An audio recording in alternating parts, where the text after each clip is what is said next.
So hello students, this is Shifali Mishra and once again welcome back to गैरेडा। हम लोग paper 1 के कुछ इंपॉर्टेंट प्रैक्टिस सेट्स क्वेश्चंस लगाने वाले हैं जो आपका आगामी एग्जाम आने वाला है यूजीसी नेट जेआरएफ का। अक्टूबर में होने वाला है एग्जाम, जो कि अभी डेट टेंटेटिव है। उसके लिए हम प्रैक्टिस कर रहे हैं। मेन फोकस हमारा पेपर 1 पे है, क्योंकि पेपर 1 से ही लगभग आपके 10 यूनिट्स हैं एंड इससे आपके आते हैं 50 क्वेश्चंस। हर क्वेश्चन आपका 2 मार्क्स का होने की वजह से 100 मार्क्स हो जाता है। काफ़ी स्कोरिंग है और हर यूनिट से मतलब 10 के 10 यूनिट से आपके 5-5 क्वेश्चंस आते हैं। कुछ कुछ यूनिट से कई बार 6 से 7 क्वेश्चन भी आ जाते हैं, जैसे टीचिंग एप्टीट्यूड हो गया और आपके कुछ कुछ जैसे आपके हायर एजुकेशन के हो गए या पीपल एनवायरनमेंट से हो गए। तो कभी कभी क्या होता है कि 5 से 6 क्वेश्चंस मतलब मोर देन 5 क्वेश्चन भी आ जाते हैं। कभी कभी आपके जो मैथ्स या रीजनिंग हो गए उनसे 3-4 ही क्वेश्चंस बनते हैं आपके। तो बहरहाल वो सारी चीज़ें हम डिस्कशन करेंगे प्रैक्टिस सेट्स के दौरान। हमने इसके पहले ऑलरेडी बहुत सारे प्रैक्टिस सेट्स लगा दिया हुआ है। अगर आपने वो सेशन मिस किया हुआ है तो सेशन को ज़रूर से आप देखिए। सोशल मीडिया हैंडल्स यहाँ पे आप फेसबुक लिंक के थ्रू फॉलो कर सकते हैं। इंस्टाग्राम यहाँ पे आप मुझे इस लिंक से फॉलो कर सकते हैं। साथ ही इंस्टाग्राम पे आपको सारी पीडीएफ मिल जाएगी जो भी हम लोग डिस्कशन कर रहे हैं आज के सेशन में। इसके पहले सेशन में जो भी हमने चीज़ें डिस्कशन करी है उन सारी चीज़ों की, सारे क्वेश्चन सेट की विद आंसर आपको यहाँ पे इसी चैनल पे पीडीएफ फॉर्म में मिलेगी। ज्ञानडा का ये लिंक है यूट्यूब का। यूट्यूब पे अगर फॉलो नहीं किया है, सब्सक्राइब नहीं किया है तो सब्सक्राइब कर लेना, बेल आइकन को भी प्रेस कर लेना। यहाँ पे आप प्लेलिस्ट वाले सेक्शन में चले जाओगे तो यूजीसी नेट के नाम से, यूजीसी नेट 2021 के नाम से पूरी प्लेलिस्ट ही बनी हुई है। वहाँ से आप सारे यूजीसी नेट के पूरे पर्टिकुलर जो वीडियोस हैं, लेक्चर्स हैं, सेशन हैं, आप उनको देख सकते हैं। अगर आपको कोई टॉपिक रिलेटेड सेशन भी चाहिए तो प्लेलिस्ट में बहुत सारे और भी सब्जेक्ट वाइज प्लेलिस्ट बने हुए हैं, आप वहाँ से चाहें तो उनको भी देख सकते हैं। चलिए स्टार्ट करते हैं आज का जो सेशन है उसको। तो पहला जो क्वेश्चन है आपकी स्क्रीन पर है, मैच करना है, मैच लिस्ट, इस लिस्ट 1 को लिस्ट 2 से मैच करना है and select the correct answer. Match करना है, फ्लड को मैच करना है, ड्रॉट को मैच करना है, अर्थक्वेक को मैच करना है, वॉल्केनो को मैच करना है। 5 सेकंड का आपके पास में, 5 से 10 सेकंड का आपके पास टाइम है। आप इस क्वेश्चन को देखिए एंड मैच करिए और बताइए कि इसका सही आंसर क्या हो सकता है। चाहे तो आप इसको स्क्रीन को पॉज भी कर सकते हैं।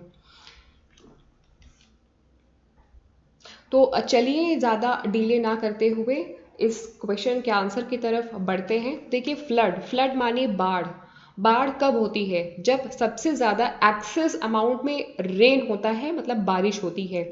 तो अब ये देखिए कि इन चारों ऑप्शन में से बारिश वाला ऑप्शन कहीं दिख रहा है तो यस, ये जो ऑप्शन नंबर 4 है ये बारिश वाला ऑप्शन दिख रहा है, क्योंकि इसमें बोल रहा है कि excess rain and uneven distribution of water, मतलब पानी का जो अति वर्षा और जल का जो असमान वितरण होता है इसकी वजह से फ्लड होता है। तो बिल्कुल ये सही है। अब यहाँ पे आप एलिमिनेशन मेथड चाहे तो देख सकते हैं।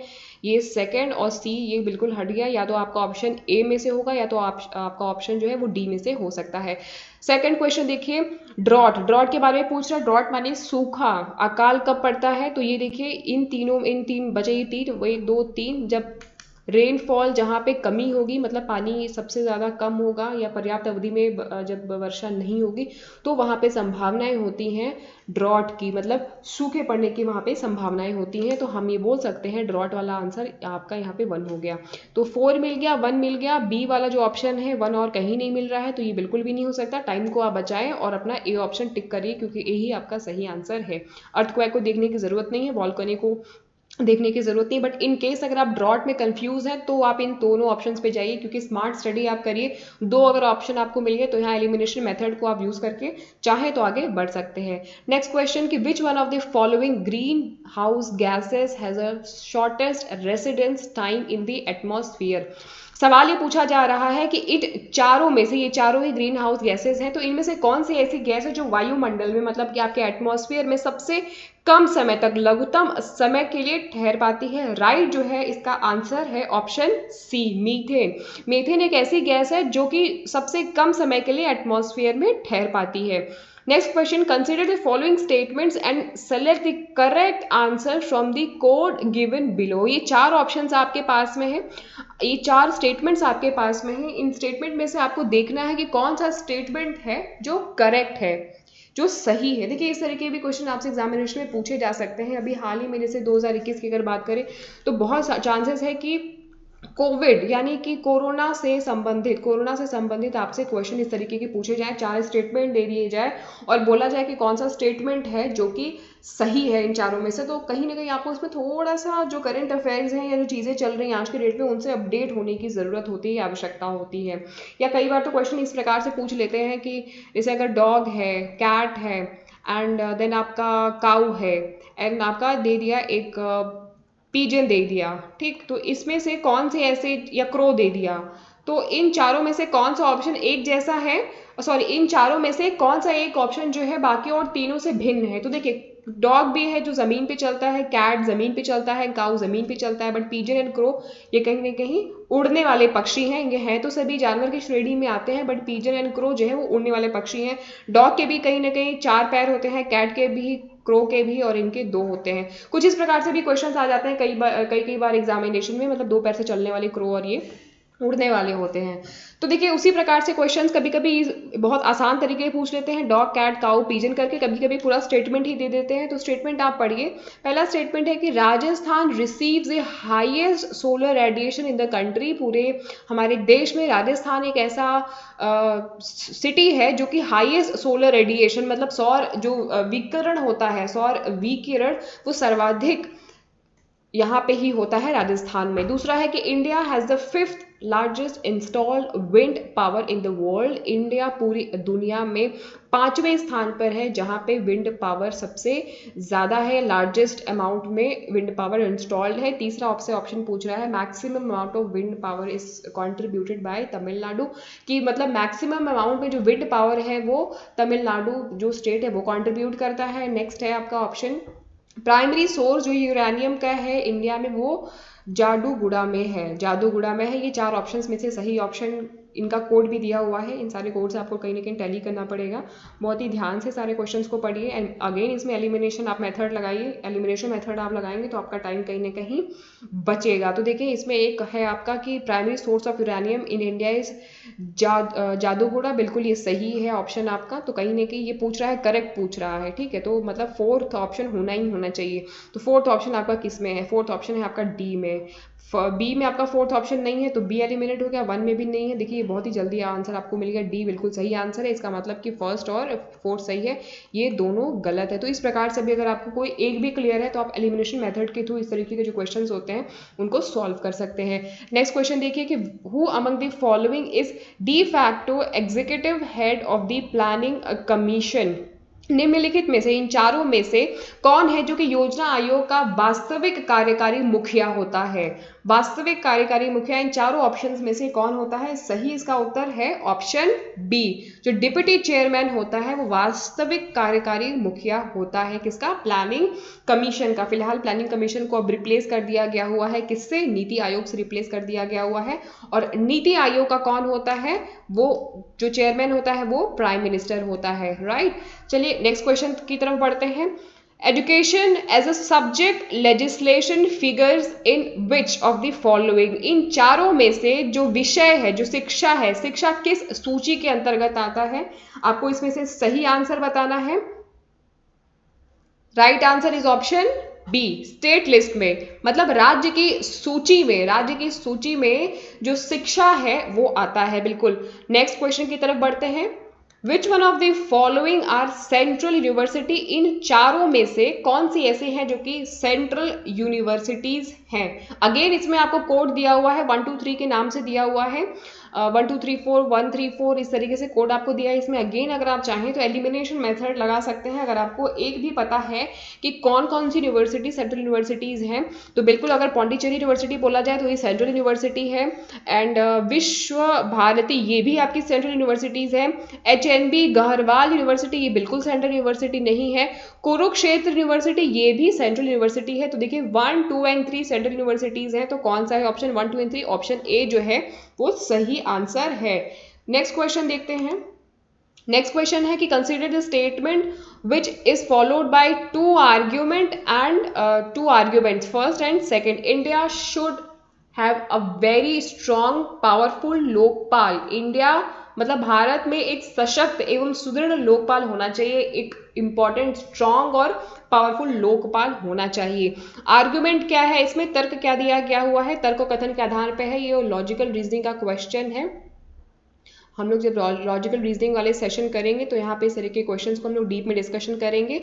Yes it will go along in eliminating corruption in bureaucracy, हाँ बिल्कुल ये ज़रूरी है, क्योंकि नौकरशाही में भ्रष्टाचार को खत्म करने के लिए ये एक बहुत ही इंपॉर्टेंट रोल प्ले करने वाला है। दूसरा इंपॉर्टेंट है कि नहीं, no it will discourage honest officer from making quick decision, नहीं ईमानदार जो ऑफिसर्स होते हैं उनको, जो फास्ट डिसीजन लेते हैं, उनको ये हतोत्साहित करेगा, मतलब उनको कहीं ना कहीं ये डिस्करेज करने का काम करेगा।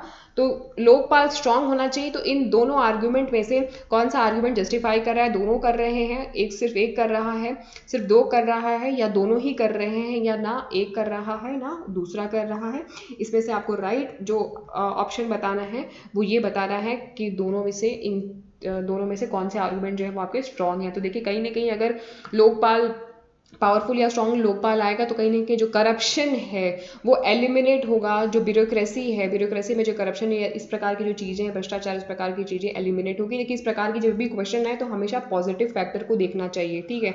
जब आप पॉजिटिव फैक्टर को देखेंगे, भले ही सरकार गलत कर रही है, भले ही करप्शन खत्म ना हो, लेकिन हमें, क्योंकि हम उस इंटेंशन से इसको लाने के बारे में सोच रहे हैं, लोकपाल को लाने का जो इंटेंशन है वो यही है कि करप्शन खत्म हो जाए और जो भी ब्यूरोक्रेसी है उसमें कहीं ना कहीं पॉजिटिविटी आए, उसमें एक बेनिफिट की बात हो। तो कहीं ना कहीं पॉजिटिविटी वाला जो कंसेप्ट है, अगर नेगेटिव भले ही ऐसा ना हो लेकिन हमें सोच के यही चलना है कि ऐसा ही होगा, तो इस वजह से हम ये वाला ऑप्शन बिल्कुल नहीं एलिमिनेट कर सकते हैं कि डिस्करेज करेगा ये ऑनेस्ट ऑफिसर्स को कि वो क्विक डिसीजन वो नहीं ले पाएंगे या उनको प्रॉब्लम होगा। तो ये ऑप्शन बिल्कुल भी गलत होगा। हमारा राइट आंसर जो है वो ऑप्शन ये हो जाएगा, a only first argument is strong. क्यों? क्योंकि हमें सिर्फ पॉजिटिव एस्पेक्ट इसमें देखना होता है।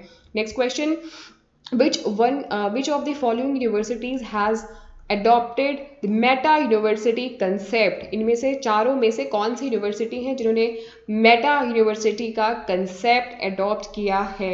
इसका राइट आंसर है ऑप्शन बी, दिल्ली यूनिवर्सिटी ने मेटा यूनिवर्सिटी का कंसेप्ट अडॉप्ट किया है। Next question, which of the following statements are correct about central university? केंद्र जो विश्वविद्यालय होते हैं उनके संबंध में इन चारों ऑप्शंस में से कौन से ऑप्शंस सबसे सही हैं? इन चारों ऑप्शंस को आपको पढ़ना है, कोड दिया हुआ है, कोड के आधार पे आपको बताना होगा कि कौन से आपके ऑप्शंस सही हैं। तो पहला है कि central university is established under an act of parliament, केंद्रीय विश्वविद्यालय की जो संस्थापना हुई वो सांसद अधिनियम मतलब कि एक्ट ऑफ पार्लियामेंट के अंदर में हुई है, ये सही हो सकता है। The president of India act as the visitor of university, जो प्रेसिडेंट ऑफ इंडिया होता है वो एज अ विजिटर होता है किसी भी यूनिवर्सिटी का, मतलब किस यूनिवर्सिटी का जो सेंट्रल यूनिवर्सिटी होती है उनकी बात बोली जा रही है। तो फर्स्ट वाला तो बिल्कुल सही है, जो सेकंड वाला है ये ऑप्शन भी बिल्कुल सही है। देन नेक्स्ट है कि the president has the power to nominate some members to the executive committee और board of management of the university। President के पास में ये पावर होती है कि वो चाहे तो कुछ मेंबर्स को नॉमिनेट कर सकता है एग्जीक्यूटिव कमिटी में या बोर्ड ऑफ मैनेजमेंट में यूनिवर्सिटी के। इसमें ये बोल रहा है ये बिल्कुल गलत है, इस प्रकार से नहीं नहीं ये बिल्कुल सही है, इस प्रकार से होने की पूरी संभावना है। प्रेसिडेंट के पास में ये बिल्कुल पावर होता है कि वो चाहे तो कमिटी बोर्ड ऑफ मैनेजमेंट में या एग्जीक्यूटिव कमिटी में वो बिल्कुल ऐड ऑन कर सकता है किसी को। लास्ट इसमें ऑप्शन दिया हुआ है कि president occasionally presides over the meetings of the executive committee और कोर्ट। राष्ट्रपति जो होता है वो कभी कभार मतलब ओकेजनली कभी कभार वो चाहे तो कार्यकारिणी जो समिति होती है कोर्ट की जो बैठकें होती हैं उनकी अध्यक्षता करते हैं। तो देखिए पहली बात तो इनका जो मतलब है इन्होंने कोर्ट की बात बोल दी और इन्होंने एग्जीक्यूटिव कमिटी की बात बोल दी, इनका सेंट्रल यूनिवर्सिटी से तो कोई वास्ता ही नहीं है। मतलब इन्होंने एक ऐसा स्टेटमेंट दे दिया जो सेंट्रल यूनिवर्सिटी को कहीं ना कहीं रिजेंबल करता ही नहीं है ना। तो जब रिजेंबल ही नहीं करता है तो इस ऑप्शन की जो होने की संभावना है वही खत्म हो गई। तो ऑप्शन जो 4 है वो बिल्कुल एलिमिनेट हो गया। सही ऑप्शन क्या है? Option 1, 2 and 3। अब इसमें 1, 2 एंड 3 कौन सा है? ए ऑप्शन, बिल्कुल ए ऑप्शन भी आपका सही है। सॉरी ए ऑप्शन नहीं, 1, 2 एंड 3 आपका सी ऑप्शन है। 1, 2 एंड 3, 1, 2 एंड 4 रॉन्ग है। तो 1 2 एंड 3 सही है, तो इस हिसाब से आपका जो कोड नंबर सी है वो आपका सही लिखे। आप एलिमिनेशन मेथड को भी लगा सकते हैं। ये बिल्कुल फर्स्ट वाला बिल्कुल सही था, आप फर्स्ट देखिए, लेकिन यहाँ पे क्या है कि फर्स्ट तो सब में ही है, तो ये मान लीजिए कि फर्स्ट तो बिल्कुल भी सही होगा ही होगा। अब एक ऑप्शन उसमें से आप देखिए जो सबसे मैक्सिमम में है, फोर्थ ऑप्शन सब में है, फर्स्ट में भी है, बी में भी है, डी में भी है, तो फोर्थ ऑप्शन को आप पढ़ लीजिए। फोर्थ ऑप्शन क्या है, प्रेजेंट ओकेजनली, मतलब ओकेजनली कोर्ट में बैठता है, कोर्ट का तो यहाँ पे मतलब सवाल ही नहीं पैदा होता है, तो कहीं ना कहीं फोर्थ तो बिल्कुल भी नहीं होगा, फोर्थ नहीं होगा तो फोर ऑप्शन यहाँ से कट गया, तो एलिमिनेशन मेथड लगाओगे तो बचा क्या, सी, टाइम आपका बच जाएगा इसमें। Next question, last question, which one of the following is considered a sign of motivated teaching, इन चारों में से कौन सा ऐसा साइन है जिस या कौन सा ऐसा संकेत है जिससे कि माना जाता है कि अभिप्रेरित मतलब कि मोटिवेटेड टीचिंग, अभिप्रेरित शिक्षण निम्नलिखित में से किसका संकेत माने जाते हैं। पहला सवाल है कि स्टूडेंट आस्किंग क्वेश्चन, जब विद्यार्थी अध्यापक से प्रश्न पूछते हैं, मतलब स्टूडेंट्स जब बराबर क्वेश्चन पूछते हैं। या दूसरा है maximum attendance of the students की, जब क्लास में सबसे ज़्यादा स्टूडेंट्स की जो अटेंडेंस है वो बनी रहती है तो।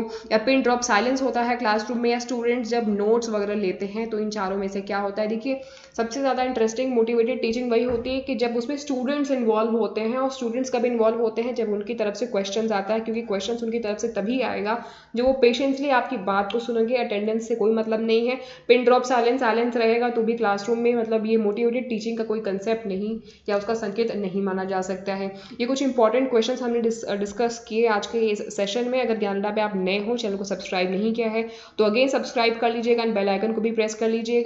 Be your own passion and be your own motivation, आप जोशीले बनिए और एकदम जोश होना चाहिए आपको। यूजीसी नेट जेआरएफ 2021 का है, उसको क्रैक करने के लिए, और अपना मोटिवेशन आप खुद बनिए। बिल्कुल वेट मत करिए कि कोई आए और आपको बोले कि आप पढ़ो, नहीं, आप पढ़ो।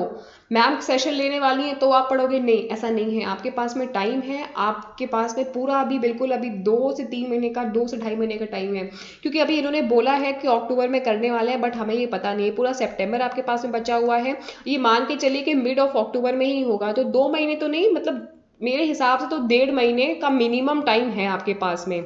और इस 1.5 महीने में आप बहुत कुछ कर सकते हो। सारे जितने भी आप most of the practice sets लगा सकते हो लगाओ, मॉक टेस्ट लगा सकते हो लगाओ, सेशंस को पढ़ो, रिवीजन करो, पेपर 1 पे पूरा फोकस करो, क्योंकि ये होता है स्कोरिंग। आप लोग कई बार ना पेपर 1 को छोड़ देते हो, पेपर 2 क्योंकि आपका सब्जेक्ट वाला होता है तो आप इन पे फोकस करते हो, इन पे भी करिए बट इसको करिए, इसको मतलब इसको मत छोड़िए आप। तो एकदम पैशनेट बन के रहिए और अपना मोटिवेशन खुद बनिए, बिल्कुल सक्सेस आपको मिलेगी। ऑल द वेरी बेस्ट, मिलते हैं हम नेक्स्ट सेशन में, तब तक के लिए tata, thank you and bye bye.